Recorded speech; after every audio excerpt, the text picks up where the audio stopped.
Hola, ¿cómo están? Bueno, vamos a iniciar una cuarta parte, un cuarto segmento del capítulo Signos y Síntomas, correspondiente a unidad temática 4, orientado a conocer algunos signos y síntomas de importancia odontológica como la litosis, el dolor, el bruxismo.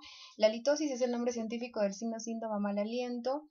Y este es considerado un signo porque puede ser pues reconocido o cuando es reconocido por el operador, por el clínico o por el profesional odontólogo, y es un síntoma cuando es percibido por el paciente.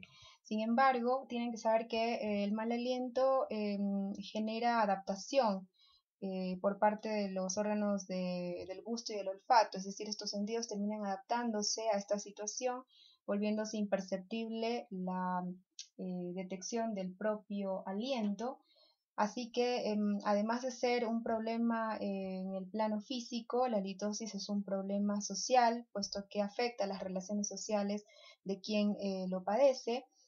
Y esta adaptación que experimentan los órganos de los sentidos del portador, el olfato y el gusto, terminan adaptándose a su propio aliento, es decir, se adaptan a esta situación desagradable, pues eso pues impide que los pacientes consulten habitualmente por mal aliento. Así que es muy poco frecuente tener en la consulta pacientes que acuden espontáneamente, voluntariamente, por identificar mal aliento debido a esta situación con sus órganos del gusto y el olfato que terminan adaptándose a esta situación desagradable. Así que muchas veces la litosis es un hallazgo del el examen físico, ¿sí?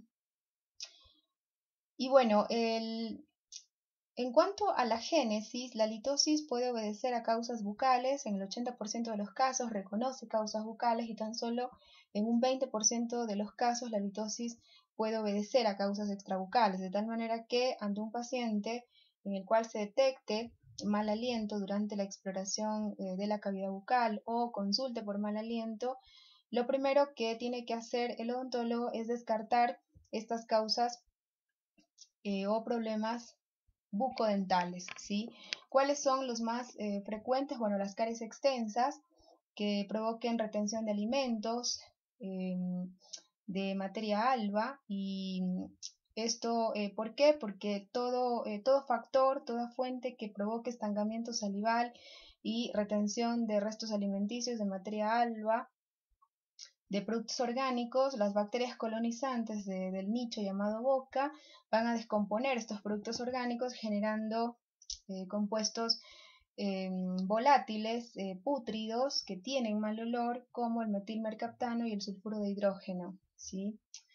Entonces, todo factor de la boca que medie una retención de alimentos, de saliva, eh, todo, tanto en la saliva como en los restos alimenticios, vamos a encontrar, vamos a tener presencia de compuestos orgánicos, ¿sí? Entonces, las bacterias que tienen capacidad de metabolizar, que son proteolíticas, que tienen capacidad de metabolizar esos compuestos orgánicos, van a generar como producto final de ese metabolismo productos que tienen azufre en su composición, como el sulfuro de hidrógeno, eh, que tienen amoníaco también en esa composición, y son productos pues volátiles que tienen mal olor, que generan mal olor, ¿sí? Así que esa es la patogénesis pues básica tanto de las causas bucales y extrabucales, ¿sí? Pero ante un signo como este o síntoma como este, lo primero que tiene que buscar el odontólogo son las causas bucales porque son las de mayor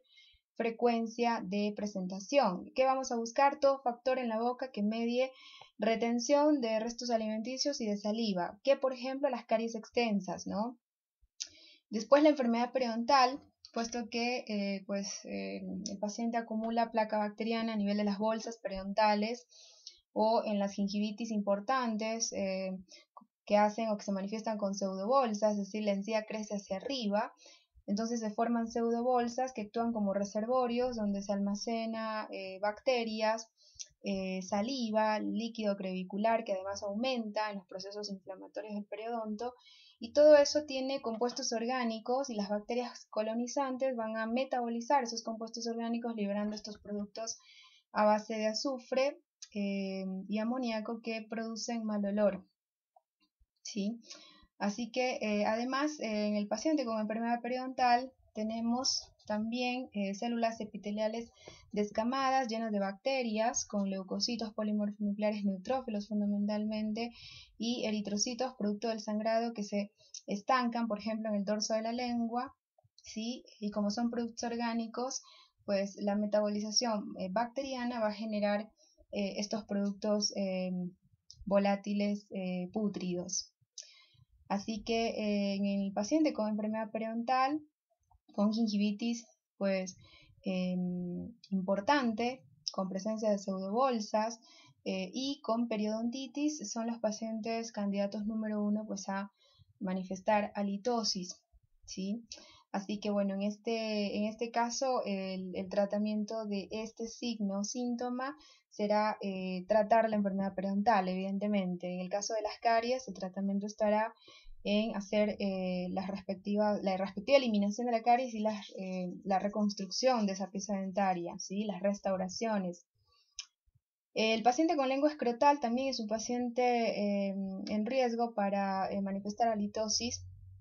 ¿Por qué? Porque la lengua escrotal es una lengua surcada, ¿sí? Está llena de depresiones lineales sin pérdida de sustancia, pero en estas depresiones que son como canales que tiene la lengua, se va a almacenar, son sitios de estancamiento, se va a almacenar bacterias, materia alba, se va a almacenar saliva, se va a estancar la saliva y eso va a mediar la generación de metabolitos mediante la metabolización bacteriana de productos orgánicos, ¿no? Que se estancan en esas depresiones del paciente con lengua escrotal. Así que habitualmente el paciente con lengua escrotal manifiesta halitosis.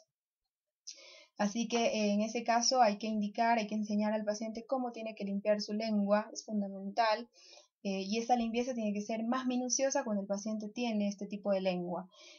Otro factor condicionante de halitosis son evidentemente la aportación de dispositivos prostéticos, prótesis de acrílico que se encuentren desadaptadas en mal estado, puesto que la desadaptación va a mediar la entrada de saliva, el estancamiento de saliva, que a las 3 horas de este estancamiento ya comienza a darse la manifestación del mal aliento.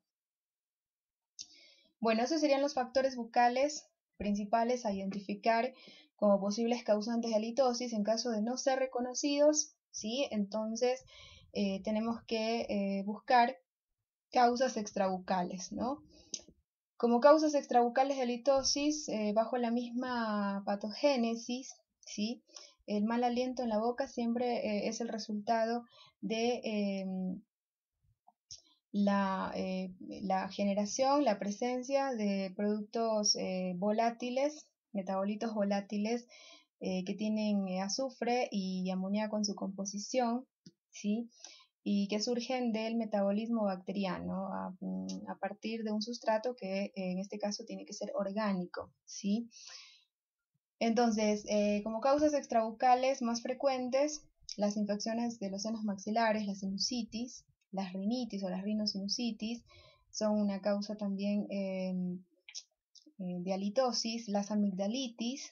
De hecho, si no encontramos causas bucales, tenemos que evaluar las amígdalas en los pacientes con amigdalitis crónicas, ¿sí? Que constantemente padecen problema amigdalar, infecciones amigdalares, generalmente queda como cicatriz en ese tejido, en esa tonsila, criptas, cavidades, depresiones, donde se facilita el estancamiento de restos alimenticios y de saliva. Entonces el estancamiento salival va a promover el metabolismo bacteriano con el tiempo suficiente para que se generen, se acumulen estos metabolitos volátiles pútridos.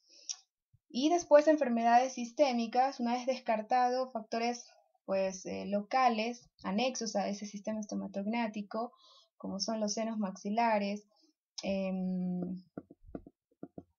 infecciones de la mucosa sinusal, infecciones amigdalares. En caso de descartar esos factores, pues buscar enfermedades sistémicas. ¿Cuáles son las enfermedades sistémicas que manifiestan halitosis? Son alientos muy particulares. La diabetes, la insuficiencia renal crónica por la retención de la generación abundante y la retención por la insuficiencia renal, ¿sí? Por el deficiente filtrado glomerular, se retienen metabolitos urémicos derivados de la urea, del ácido úrico, del indol.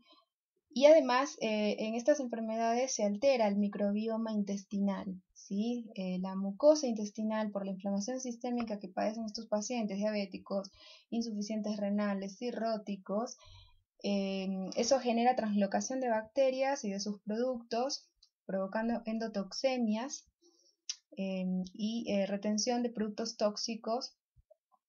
Y además está descrito que en estas enfermedades aumenta la población de bacterias, es decir, se genera un estado de disbiosis intestinal que promueve el sobrecrecimiento de bacterias proteolíticas, ¿sí? Que generan estos productos, ¿sí? Es decir, que son expertas en metabolizar productos orgánicos como proteínas y generar productos pútridos, volátiles, ricos en amoníaco y en sulfuro de hidrógeno, ¿sí? Ciertas poblaciones bacterianas se acentúan más en estas enfermedades, generando productos, acumulación y retención en sangre de productos tóxicos que no solo producen inflamación sistémica, sino que además van a ser los causantes de este mal aliento, ¿sí? Por ejemplo, en el paciente diabético es típico el aliento cetónico, ¿sí? Como similar a oler un vinagre. En el urémico, en el paciente con insuficiencia renal crónica, el aliento es similar a un pescado podrido, ¿sí? O a una bacenilla con orines, están, digamos, de muchas horas de estancamiento. En el cirrótico el aliento es comparable con el de una cueva de ratones. Y los pacientes con gastropatías, por ejemplo, con infecciones por Helicobacter pylori, ya que esta bacteria tiene la capacidad de expresar una enzima, la ureasa, que descompone la urea en sus metabolitos, y esos metabolitos, cuando la carga de esta bacteria, es decir, el nivel de esta bacteria, la densidad de colonización de esta bacteria es alto, pues esa densidad va a ser proporcional a la cantidad de productos o de metabolitos generados por la descomposición de esa urea, y esos metabolitos generan mal olor, causan halitosis, ¿sí? Así que, en definitiva, como mensaje final, ante un paciente que consulte, aunque es poco frecuente, por mal aliento bucal, o cuando esta manifestación es detectada a través del examen físico como un hallazgo del examen físico, pues recordar que las causas bucales son las predominantes, ¿sí? ¿Por qué? Porque se reconocen en el 80% de los casos. Así que lo primero que tengo que buscar es todas estas causas de las patologías que afectan a las estructuras dentarias y los tejidos de sostén del diente, o alteraciones congénitas de la lengua, ¿sí? Que están presentes desde el nacimiento, como la lengua escrotal, o la presencia de artificios, dispositivos prostéticos que se encuentren en mal estado. En caso de no encontrar o no reconocer factores bucales, entonces pasar a buscar causas extrabucales. ¿Cuáles? En primer lugar, aquellas que son más próximas al sistema estomatognático, como infecciones sinusales o rinosinusales y amigdalitis, ¿sí? Importante evaluar cómo están esas amígdalas, porque pueden ser la causa, ¿sí? No necesariamente se necesita que el paciente esté con una amigdalitis activa, con una infección activa amigdalar. Pacientes que tienen historia de infecciones recurrentes de amígdalas, las tonsilas, las amígdalas no solo se vuelven hipertróficas, ¿sí? Por el desafío crónico, sino que además se llenan de huecos, de criptas, ¿sí? Donde se estanca saliva, se estancan productos o restos alimenticios que van a ser pues el sustrato de las bacterias y la generación de metabolitos pútridos que causan este mal olor. Si no se reconocen entonces estas causas locales, buscar enfermedades sistémicas como las mencionadas.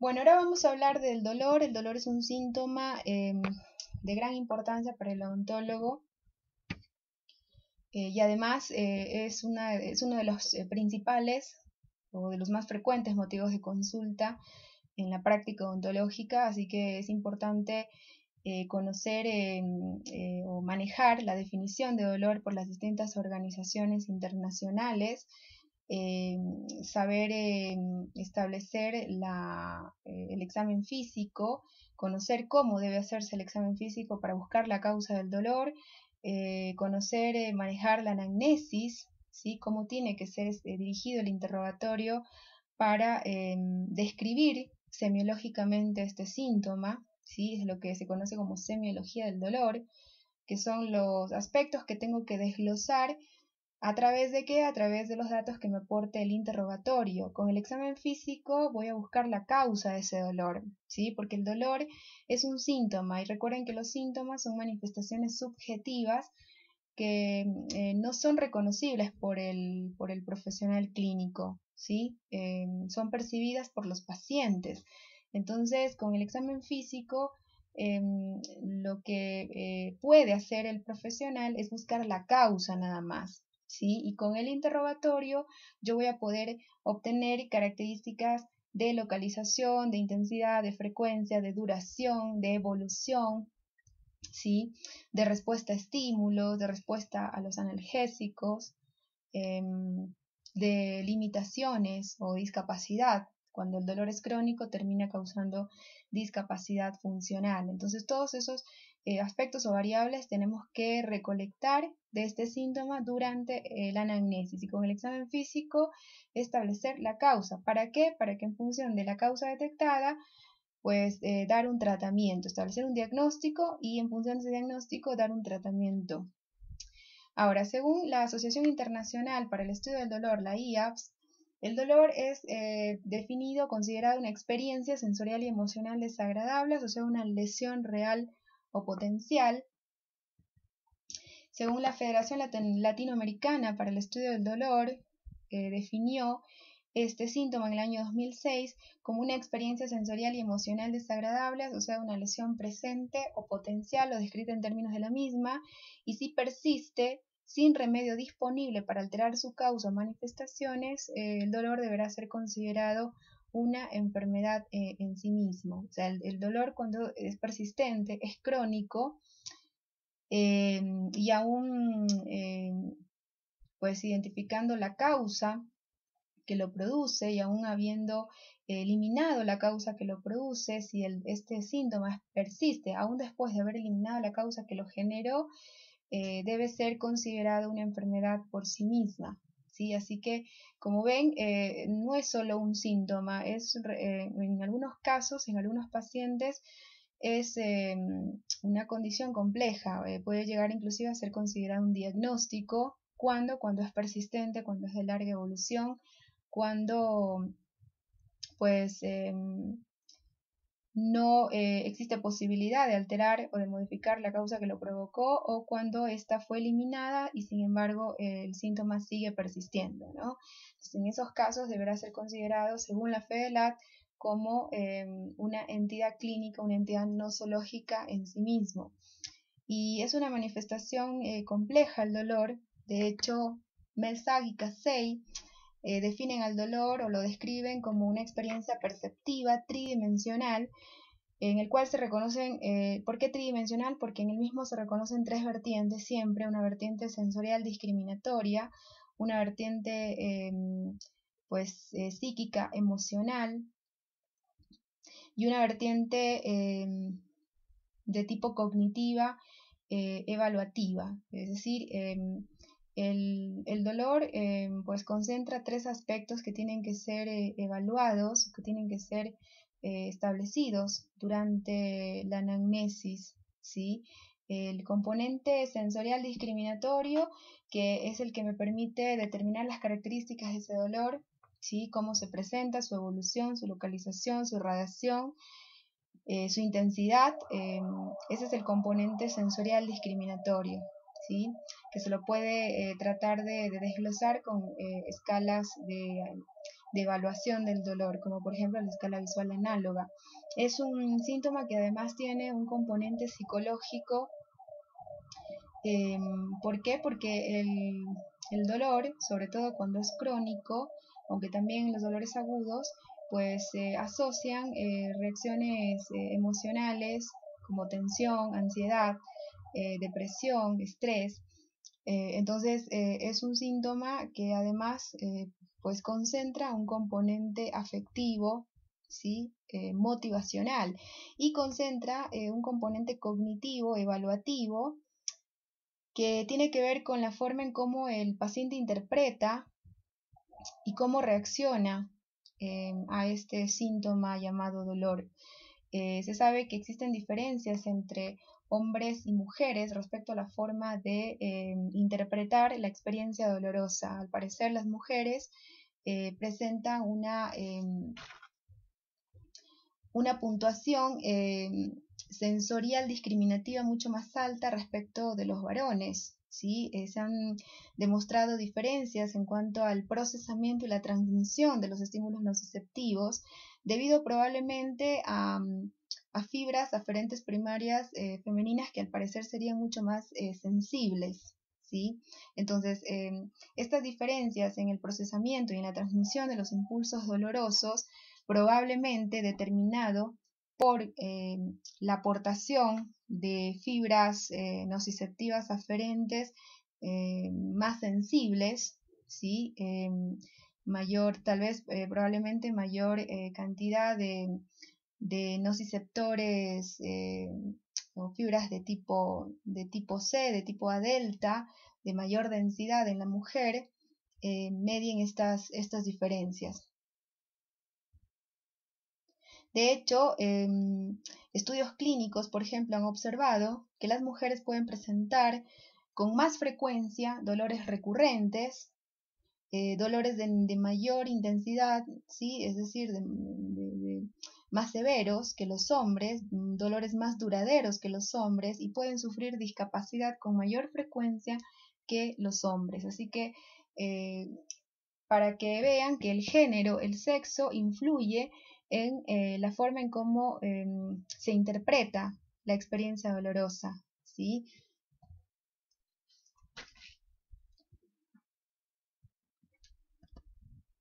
Según Máximo Giglio, el dolor es considerado un síndrome con estado consciente y tono afectivo desagradable. Es decir, para Máximo Giglio, Escuela Argentina, el dolor en realidad, más que un síntoma, es todo un complejo signo sintomático.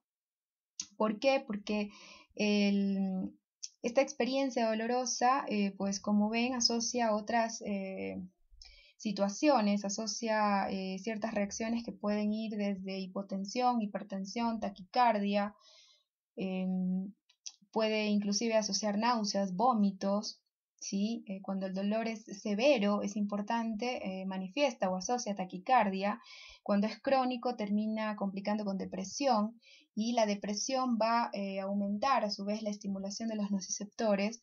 ¿Por qué? Porque el paciente depresivo se activan ejes endocrinos que terminan con la liberación de cortisol. El cortisol activa el sistema inmunitario, la activación del sistema inmunitario genera sustancias proinflamatorias que activan a las terminaciones nerviosas libres o nociceptores, generando mayor respuesta dolorosa. Entonces es un círculo vicioso, ¿no? Entonces en realidad es una manifestación compleja, ¿sí?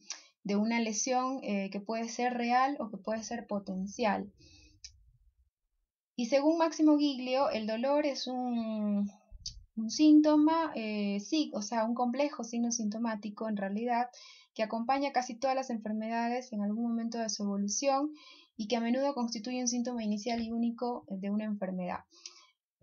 ¿Cuál es la semiología del dolor? ¿Cuáles son las características o los factores que tengo que poder identificar y poder desglosar en un paciente que consulta por dolor? Tengo que desglosar, obtener datos de localización, ¿sí? Saber si es un dolor localizado, si es irradiado, si es referido, el comienzo, cómo evolucionó desde el inicio hasta que el paciente, desde que inició hasta que el paciente acudió a la consulta, determinar sus características. Y en cuanto a las características, esto tiene que ver con la respuesta a estímulos, si se exacerba con el frío, con el calor, con el consumo de dulces. Ese dato es muy importante en el dolor odontogénico. Siempre hay que consultar a través del interrogatorio, determinar cómo responde el dolor a los estímulos térmicos, ¿sí? Al frío, al calor, a los dulces.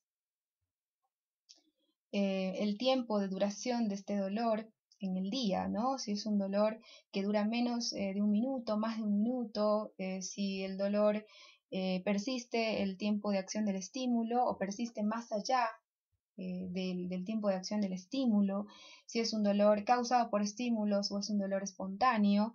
Todos esos elementos tienen que ser reconocidos dentro de las características del dolor, así que toda esta información tiene que ser consignada en una manera ordenada, ¿sí? En la enfermedad actual y sus antecedentes. Entonces, el motivo de consulta puede ser dolor dental, que es uno de los motivos de consulta más comunes, más frecuentes en odontología, pero en el segmento enfermedad actual y sus antecedentes es ahí donde vamos a desglosar todas estas características, vamos a profundizar esta semiología del dolor, ¿sí? ¿A través de qué? A través del interrogatorio. Con el interrogatorio yo voy a poder conocer o saber si el dolor es localizado, es irradiado, es definido o es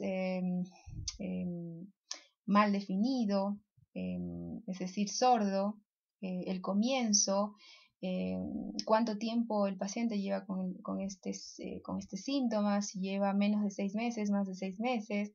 Voy a poder determinar la respuesta a estímulos, cómo responde este síntoma a estímulos térmicos, cómo responde a los analgésicos, si cede o no cede, si se modifica con la posición, por ejemplo, la evolución, como les dije, si lleva el paciente con este síntoma menos de 6 meses o más de 6 meses, si dura el tiempo que dura el estímulo o persiste más allá del tiempo de acción del estímulo.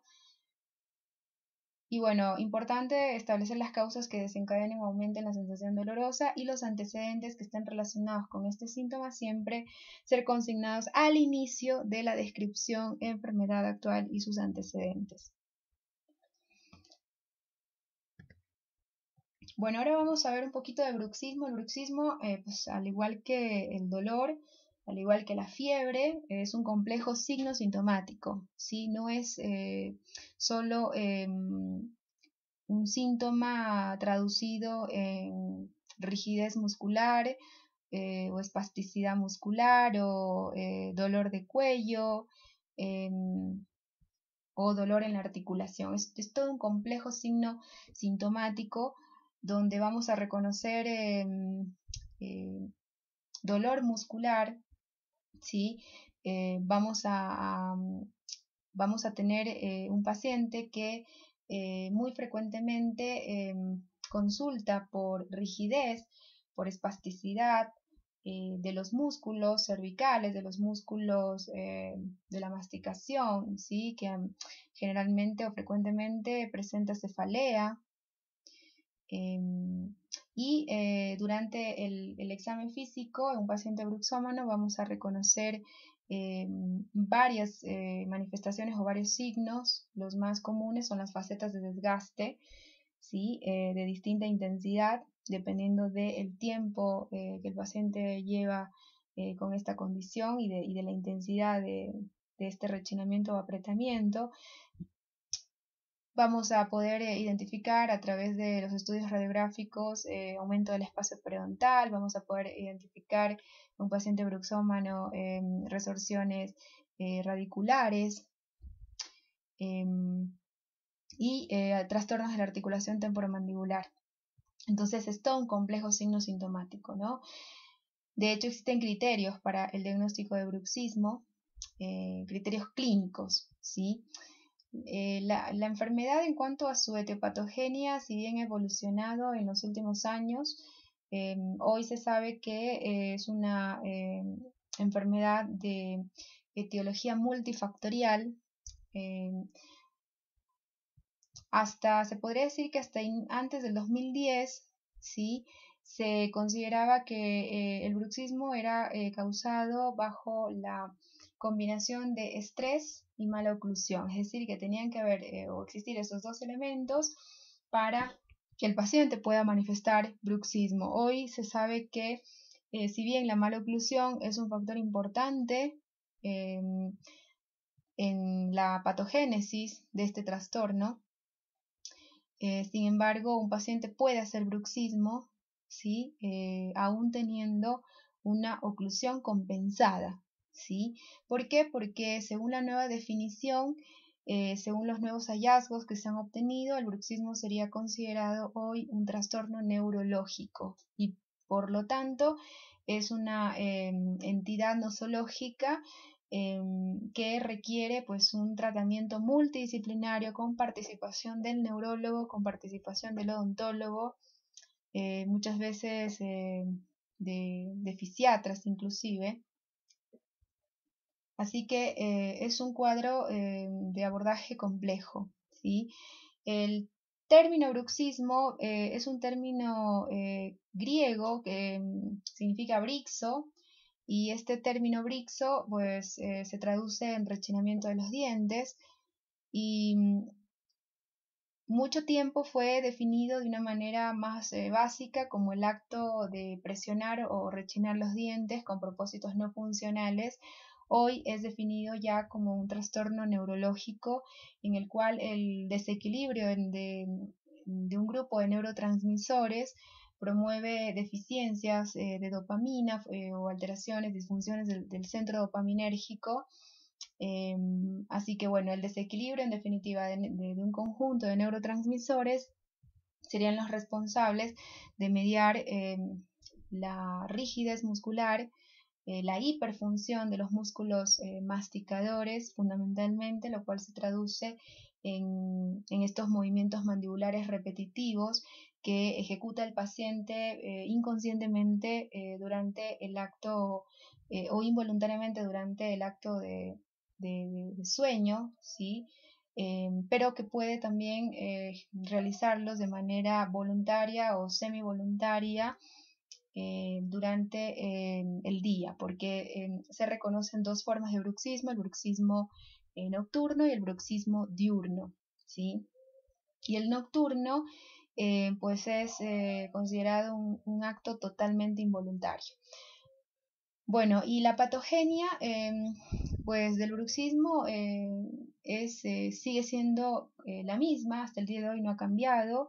La patogenia, el mecanismo que lleva a este cuadro a manifestar estas facetas de desgaste con fracturas radiculares, con resorciones, con recesiones gingivales, con ensanchamiento del espacio periodontal, es la hiperfunción muscular masticatoria de etiología todavía considerada incierta, así que en ese punto no ha cambiado, se considera una etiopatogenia multifactorial, pero la etiología todavía no está del todo dilucidada, del todo precisada, ¿sí? Si bien se ha podido detectar alteraciones en neurotransmisores, se ha podido detectar disturbios del sueño REM y NREM. Sin embargo, no se conocen bien los factores que llevan a ese disturbio, es decir, la patogénesis en todo caso pueden corregirla como una hiperfunción muscular masticatoria de etiología no del todo precisada, pero en la que se reconoce en función de estudios que se han realizado en los últimos años una alteración en los niveles de neurotransmisores con una disminución de dopamina y un aumento del ácido gamma aminobutírico, del GABA,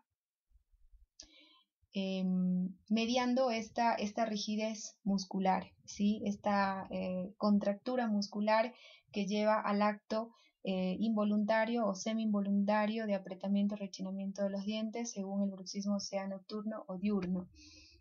Entonces, lo que quiero que les quede es que esta fórmula de que el estrés en asociación con la maloclusión generaba el cuadro de bruxismo no va más, ¿sí? Al parecer son factores que pueden, digamos, intervenir, pero un paciente puede hacer bruxismo sin tener maloclusión, ¿sí? Así que no es un factor trascendental la maloclusión. El estrés ha influenciado o ha demostrado influenciar fundamentalmente el bruxismo diurno, pero al parecer para el bruxismo nocturno el mecanismo patogénico más importante sería los trastornos del sueño debido a desequilibrios de neurotransmisores. Así que bueno, es una afección de etiopatogenia compleja, ¿sí? Entonces, ¿cómo se manifiesta el bruxismo al ser todo un síndrome, ¿no? Un complejo signo sintomático? Se va a manifestar con facetas o zonas de desgaste, con movilidad dentaria, con dolores referidos a nivel de cuello, espalda, dientes, articulación temporomandibular, con fracturas de dientes u obturaciones, con hipertrofia de los músculos masticadores, con artritis del ATM, ¿sí? Es decir, con dolor en la articulación, limitación de los movimientos mandibulares, con ruidos, ¿sí? O sea, con disfunción de ATM, ¿no? El síntoma más frecuente en la disfunción de la articulación temporomandibular es el dolor, ¿sí? Y después los ruidos articulares, los chasquidos, que los vas a reconocer en el 50% de los pacientes con disfunción de ATM, pero en este caso la disfunción está mediada por esta hiperfunción de los músculos masticadores que desequilibra la oclusión, genera un desequilibrio en la estabilidad de la articulación temporomandibular, provocando esta disfunción. También estos pacientes manifiestan cefalea y los estudios radiográficos, las periapicales, por ejemplo, van a demostrar resorción ósea en muchos casos o ensanchamiento del espacio periodontal. Entonces, estos son los signos que podemos encontrar en un paciente bruxómano. Es típico, ¿no? Las facetas de desgaste, tanto de los dientes anteriores como de los posteriores, el aplanamiento de las cúspides, ¿no? De las fosas y las fisuras que caracterizan a las caras oclusales. El decapitamiento de los bordes incisales es típico, ¿no? En estos pacientes, por lo tanto, esto te lleva a una reducción de la dimensión vertical, ¿sí? En estos pacientes la hipertrofia, la hiperactividad de los músculos masticadores, sobre todo los masséteros, va a hacer que el biotipo facial cambie en estos pacientes. Puede ser que por causas genético-raciales eran pacientes originalmente dólico, pero si adquieren bruxismo, si llegan a desarrollar bruxismo, el biotipo facial tiende a cambiar, ¿sí? Comienzan a manifestar un biotipo más braquifacial o euriprosopo, con pronunciamiento de las distancias horizontales, ¿sí? Debido a esta hipertrofia de los músculos masséteros, así que muy importante evaluar el biotipo facial, o sea, correlacionar todos estos signos que vemos aquí, estas facetas de desgaste, la disminución de la dimensión vertical con el biotipo facial, que básicamente el que voy a reconocer en pacientes bruxómanos debido a la hipertrofia de los masséteros es el biotipo braquifacial, ¿sí? Y también podemos reconocer a nivel radiográfico, bueno, fracturas, aunque las fracturas ya saben que generalmente no son detectadas por la baja sensibilidad que tiene la radiografía, por la distorsión de la imagen, es difícil detectar fracturas radiculares con radiografías. Así que el estudio más sensible para su diagnóstico es la tomografía Combin, pero vas a ser capaz de determinar, por ejemplo, esto, ensanchamiento del espacio periodontal, como vemos en esta raíz. Y es muy probable encontrar lesiones periapicales también en estos pacientes. ¿Por qué? Porque el trauma oclusal que desarrollan por la hiperactividad muscular se inestabiliza totalmente la oclusión. Ese trauma oclusal puede mediar una pulpitis, ¿no? Si el proceso avanza, esa pulpa pues se necrosa y genera por diseminación de la infección, pues una pulpa necrótica es un medio de cultivo para el sobrecrecimiento bacteriano y pues de ahí, de una necrosis pulpar a una lesión periapical, estamos a un paso, ¿no? Entonces son complicaciones de los pacientes bruxómanos, las periodontitis apicales, como vemos aquí, estos granulomas, ¿sí? La necrosis pulpar que va a llevar posteriormente a complicar con estas lesiones periapicales debido o como resultado del trauma oclusal.